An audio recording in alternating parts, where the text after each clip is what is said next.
Shalom, shalom. In this video, we're looking at the end time restoration of Yasharal, and we are going to be looking at why Edom will have to restore Yasharal in the end, and even how Edom will have to restore Yasharal in the end. Very interesting as we look into end time prophecies of things that are to come. Check out this video.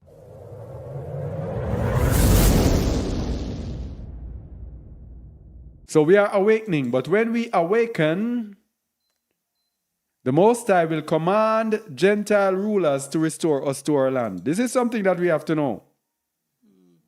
We are going to go back into that land in style, you see? These nations, as bad as you see them acting now, the Most High is going to lay it on their hearts when it's time for us to go into the land. He's going to lay it on their hearts. Make sure you restore my temple. First Ezra 6, verse 14 to 19. It's not going to be smooth all the way. There's going to be trouble, but there's going to be a point when they have to. Read it, please. Okay. And as for this house, it was built many years ago by a king of Yasharal, great and strong, and was finished. But when our fathers provoked Elohim unto wrath and sinned against Yahuwah of Yasharal, which is in heaven, he gave them over into the power of Nebuchadnezzar, the king of Babel, and of the Kadessim, who pulled down the house and burnt it, and carried away the people captive unto Babel. But in the first year of the king Koresh, reigned over the country of Babel, Koresh the king wrote to build up his house. This is Cyrus. Wrote to build up his house. Notice the house was raised by Babylon. Cyrus wrote to build it back up. Same place. Same place. Verse 18. And the holy vessels of gold and of silver that Nebuchadnezzar had carried away out of the house of Jerusalem, and had set them in his own temple, those Cyrus the king brought forth again out of the temple of Babel, and they were delivered to Zerubbabel and to Sheshbazzar the ruler.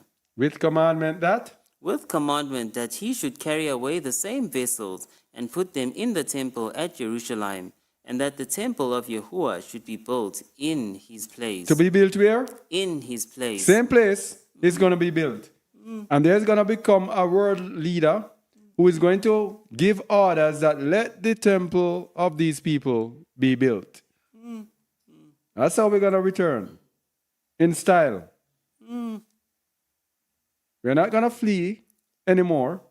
We're going to return in style.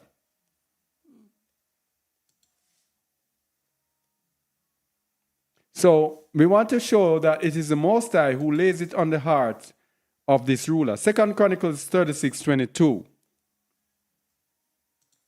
Yahuwah does not change. 36:22, verse 22.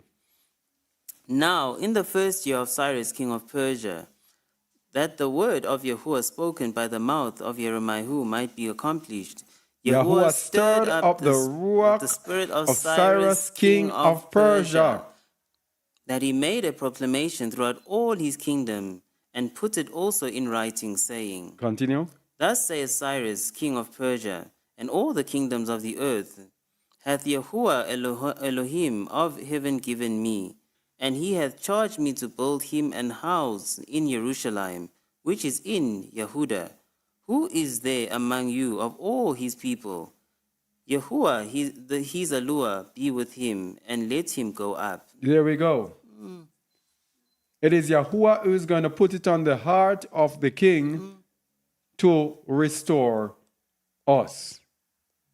Okay? But before being accepted in the kingdom, we must separate ourselves from our idols. We must separate ourselves from our idols. Ezekiel 6, verse 9. And we are going to be hating ourselves for our past idolatries.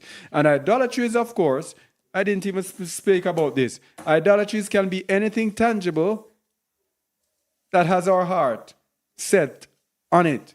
Things that have us weak. Things that lure us away from the Most High. Okay? Beliefs, even beliefs that lure us away from the Most High. Verse 9.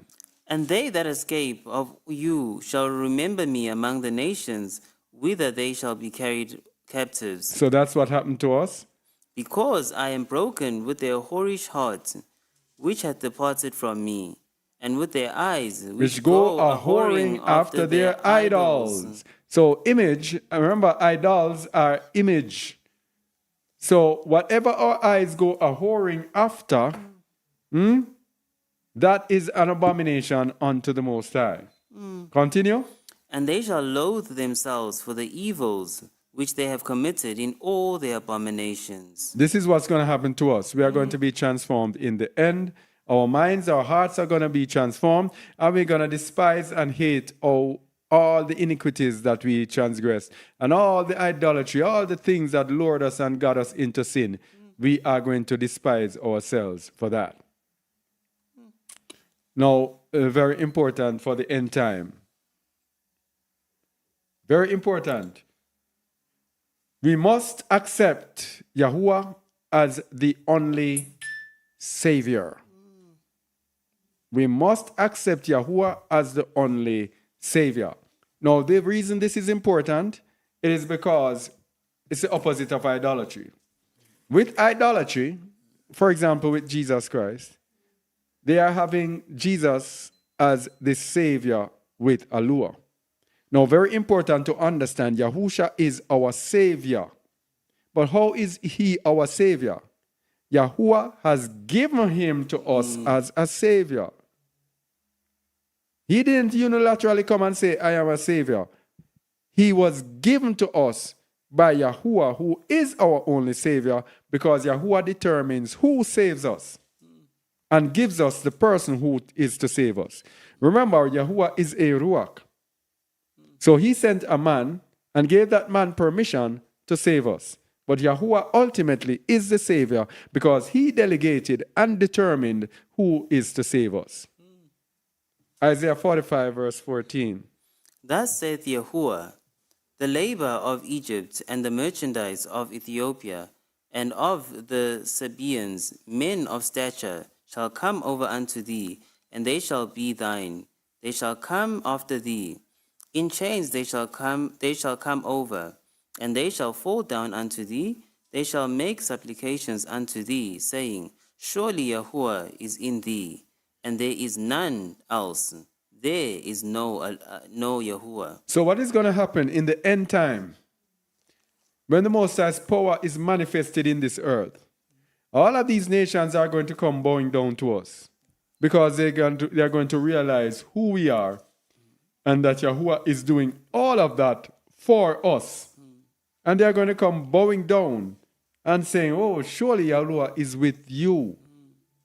Because it doesn't look so now, because we are nobodies. Yeah?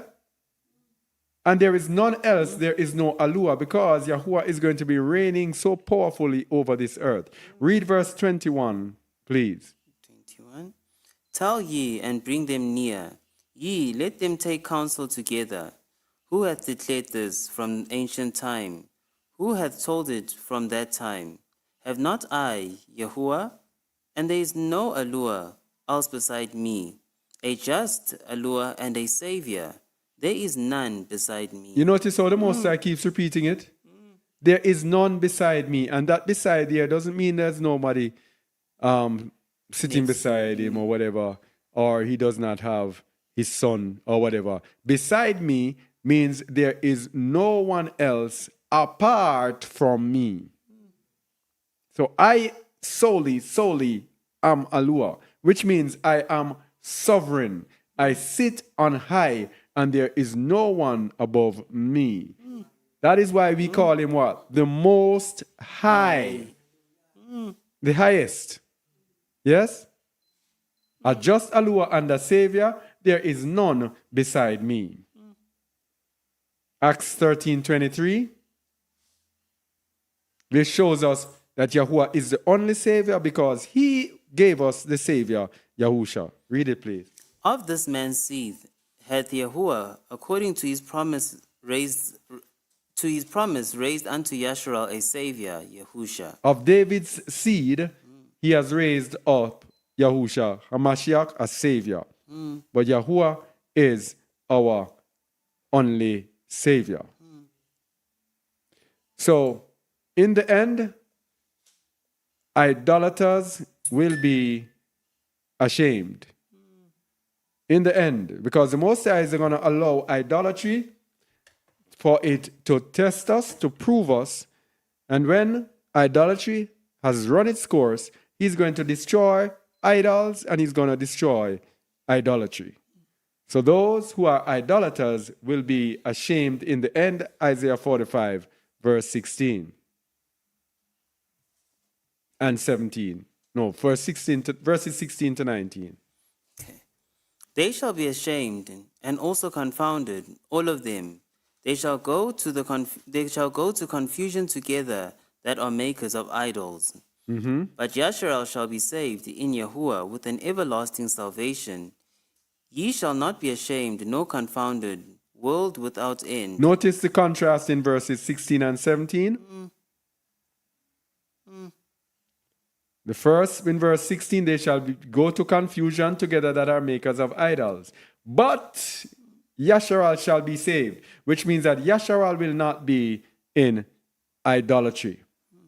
Yasharal shall be saved with an everlasting salvation. Ye shall not be ashamed nor confounded, world without end. Verse 18. For thus saith Yahuwah that created the heavens, Elohim himself that formed the earth and made it. He hath established it, he created it not in vain. He formed it to be inhabited. I am Yahuwah, and there is none else. He formed it to be inhabited, by the way. That is us giving a jab at those who are saying he will be raptured away to heaven. He formed the earth to be inhabited, for there to be people there. Why is he going to rapture you away and leave the world to do what? To be uninhabited. And he formed it to be inhabited. No, he's taking us to Mount Zion because the world has to be inhabited. So do you think these nations are going to do all of their thing? Just think about it. You know that it's really stupid. The Most High sent us in captivity above the nations. We have been the nothings in the nations, the nothings in this earth. We have been some of the worst people on the face of this earth. Then our captivity is over. And the Most High is just going to take us away into heaven and leave the earth just like that. No recompense for us. And in His word, He keeps telling us that I will take you back to the land. I will bring you back to the land and bring you back. And then now He's going to take us away. That doesn't make any sense. I don't know how we can actually listen to these things. People, when we are learning, we are in Christianity and they blinded us, yes? But when you start to read the scriptures, you have to start investigating and asking yourself, then how does it say that He's going to take us back to the land? What are we going to do in heaven? Yes? He formed it to be inhabited. Verse 19. I have not spoken in secret, in a dark place of the earth. I said not unto the seed of Jacob, seek ye me in vain. I, Yahuwah, speak righteousness. I declare things that are right. You see it? Everything that He says is righteous and right. I said not unto the seed of Jacob, seek ye me in vain. So He gives us the promise of Zion now, and I am here seeking out Zion. It will be in vain if you are not taken back to Zion.